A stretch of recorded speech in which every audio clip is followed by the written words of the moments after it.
నమస్తే,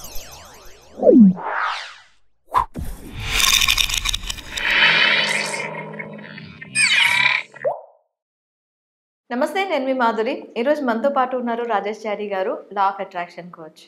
ఆరా గురించి complete detail తీసుకుందాం. మన ఆరా ఏం చేస్తే అది ఇంప్రూవ్ అవుతుంది, అసలు ఎలా తెలుసుకోవాలి, ఇవన్నీ తెలుసుకుందాం. నమస్తే రాజేష్ గారు. నమస్కారం.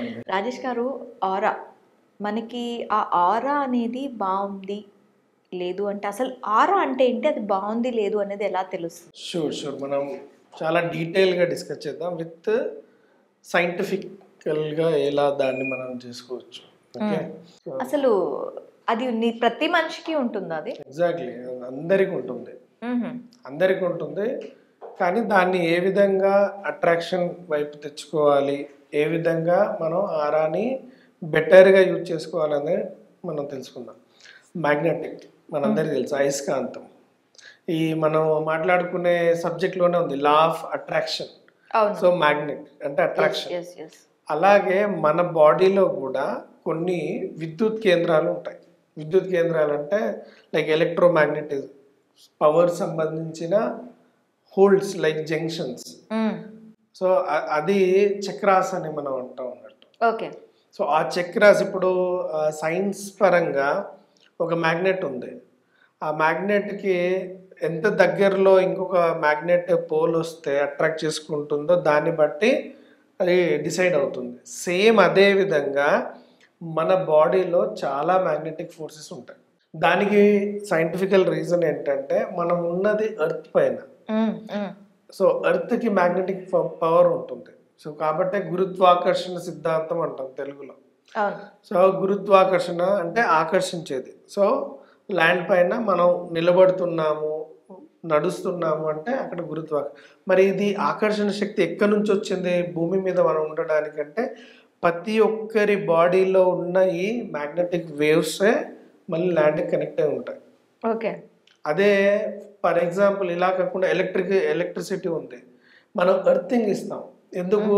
అది మనం న్యాచురల్గా బ్యాలెన్స్ చేయలేము కాబట్టి ఎర్త్ ఇస్తే ఆ పవర్ మళ్ళీ ల్యాండ్లోకి వెళ్ళిపోయి అది బ్యాలెన్స్ అవుతుంది. కానీ మనం హ్యూమన్ బీయింగ్ కదా, మరి అది బ్యాలెన్స్ అవ్వదు.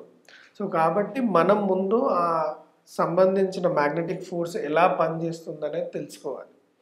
సో చాలా మందికి ఇప్పుడు ట్రాన్స్ఫార్మర్ ఉంది. ఫర్ ఎగ్జాంపుల్ మనం సైంటిఫికల్గా ట్రాన్స్ఫార్మర్ ఒక దగ్గర ఇన్స్టాల్ చేసి ఉంది, కానీ అక్కడ నుంచి పవర్ అనేది సప్లై అవ్వట్లేదు. దానివల్ల యూజ్ ఉంటుందా? ఉండదు. సేమ్ అదే విధంగా మన బాడీలో ఉన్న చక్రాస్ కూడా పవర్ని ప్రొడ్యూస్ చేస్తూ ఉంటాయి. దాన్ని మనం నార్మల్ వాడుక భాషలో యాక్టివ్ అవ్వడము, యాక్టివ్ లేకపోవడము అంటాం. 90% అందరివి యాక్టివ్ అయ్యే ఉంటాయి. ఎందుకు? అలా లేకపోతే మనం అసలు ల్యాండ్ పైన నిలబడలేము, కూర్చోలేము, నడవలేము. కానీ ఆ ప్రొడ్యూస్ చేసే పవర్ అంటే దాని యొక్క వాట్స్, ఇప్పుడు మనం నార్మల్గా పవర్ జంక్షన్ గురించి మాట్లాడితే ఎన్ని థౌజండ్స్ వాట్స్ ప్రొడ్యూస్ చేస్తుందండి. అలాగే మన బాడీలో ఇన్సైడ్ ఉన్న ఎలక్ట్రోమాగ్నెటిక్ సెంటర్స్ ఏవైతే చక్రాస్ ఉన్నాయో దానికి కూడా పవర్ ఉంటుంది. అలా లేకపోతే అది నార్మల్గా స్తబ్దుగా ఉంటుంది. అండ్ బ్యూటీ ఏంటంటే ఒక్కొక్క పవర్ సెంటర్ ఒక్కొక్క ప్రాబ్లమ్ని సాల్వ్ చేస్తుంది.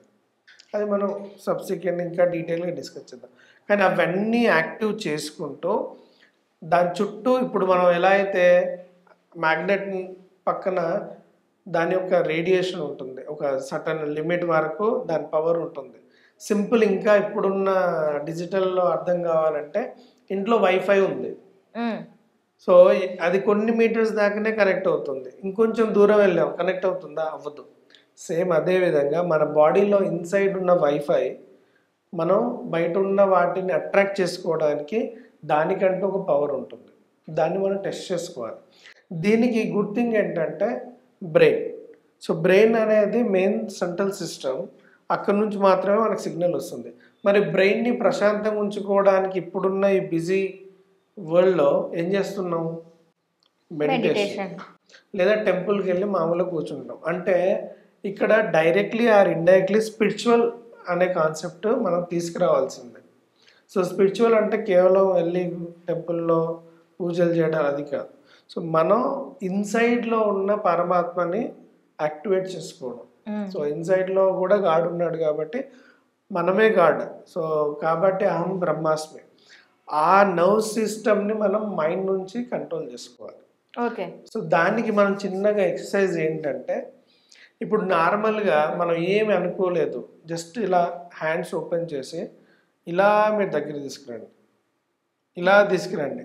ఎలా అంటే ఇప్పుడు మ్యాగ్నెట్ టు మ్యాగ్నెట్ అప్పుడు చిన్నప్పుడు ఇప్పుడు మనం ఇంట్లో కూడా చిన్నపిల్లలు అడిగితే వాళ్ళు ఒకేసారి ఇలా తీసుకురారు. సో స్లోగా ఆడుకున్నట్టు దూరం తీసుకెళ్ళడం దగ్గర చేస్తారు కదా. అలాగే మన రెండు చేతుల్ని ఎంత పాసిబుల్ అయితే అంత పాసిబుల్ చాచి దాన్ని స్లోగా తీసుకురావాలి, స్లోగా తీసుకురావాలి. సో మీకు ఒకవేళ ఇలా స్లోగా తీసుకొస్తున్నప్పుడు కరెక్ట్గా మైండ్ని ఫోకస్ చేసి ఈ రెండు హ్యాండ్స్ స్లోగా చేస్తూ ఉంటే సడన్ డిస్టెన్స్ వచ్చాక మీ హ్యాండ్స్ మూవ్ అవ్వవు. మూవ్ అయినా ఫోర్స్ పెట్టాల్సి వస్తుంది. మీరు ఈ ఫోర్స్ పెట్టాల్సి వస్తుంది అంటే దాని అర్థం మీ ఊర ఇక్కడ దాకానే ఉంది అని అర్థం. కొంతమందికి సింపుల్ ఇలా వచ్చేస్తుంది అంటే దాని అర్థం ఏంటి, వాళ్ళకి మీ మీ మీ మ్యాగ్నెటికం సెంటర్స్ ఉన్నాయి కానీ అవి ఎక్కువగా యాక్టివ్ ఏం లేవు.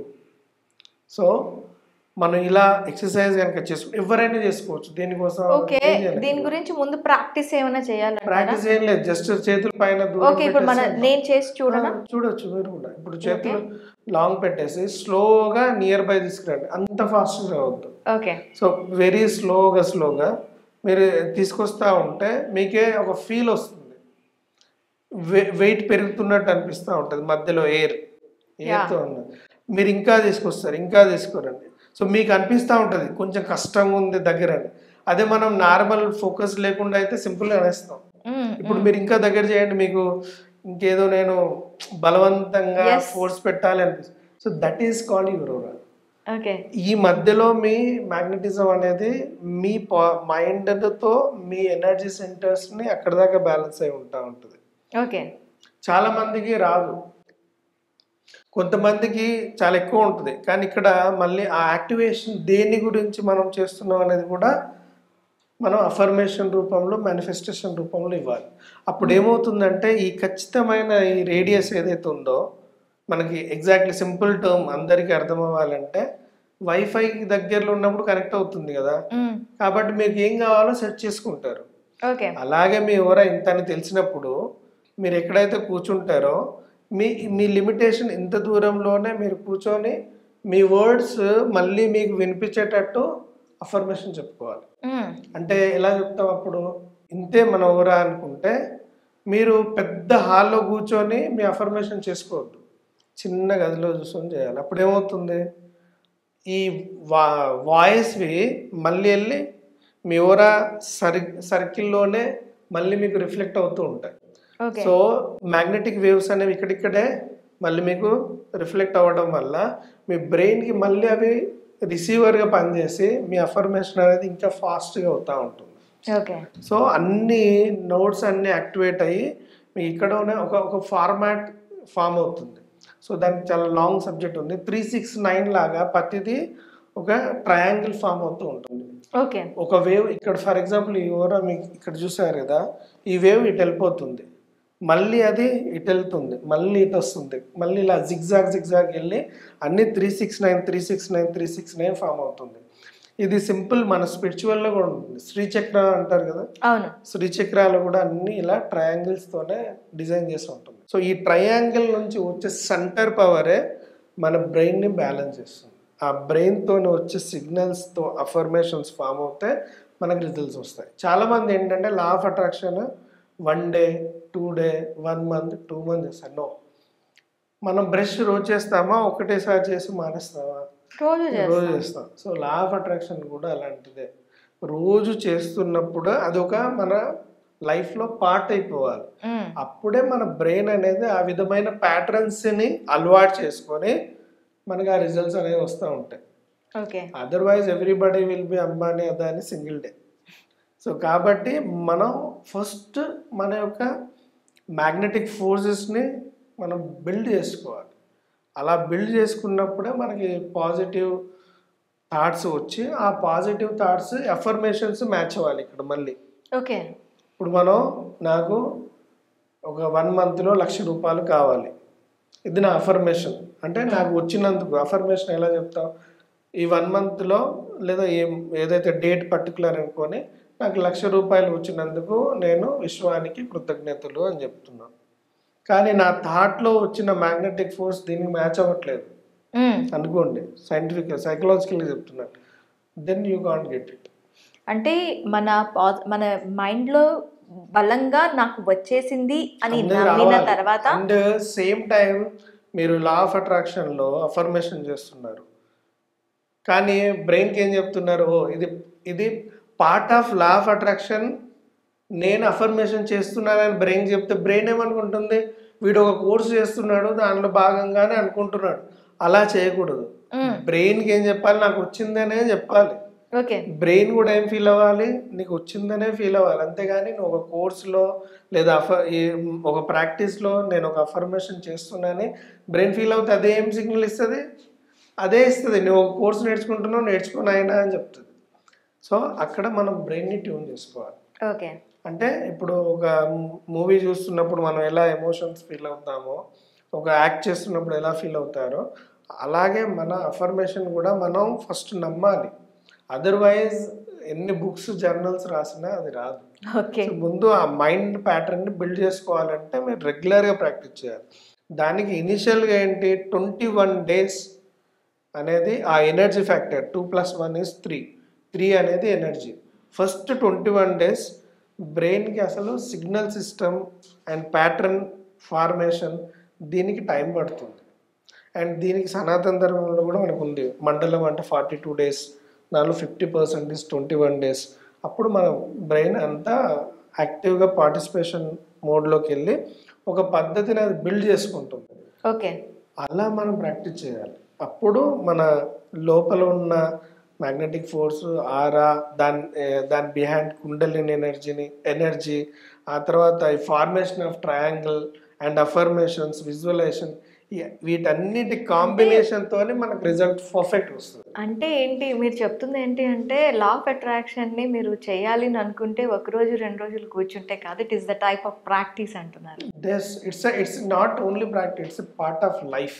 Okay, part of life, art of thinking. Art of thinking, part of life, art of thinking. Okay, మనం అనుకుంటున్నాం కానీ థింక్ మాత్రం అలా లేదు, థింక్ చేస్తున్నాం కానీ యాక్షన్ లేదు, no use. Okay, okay Rajesh garu, thank you very much.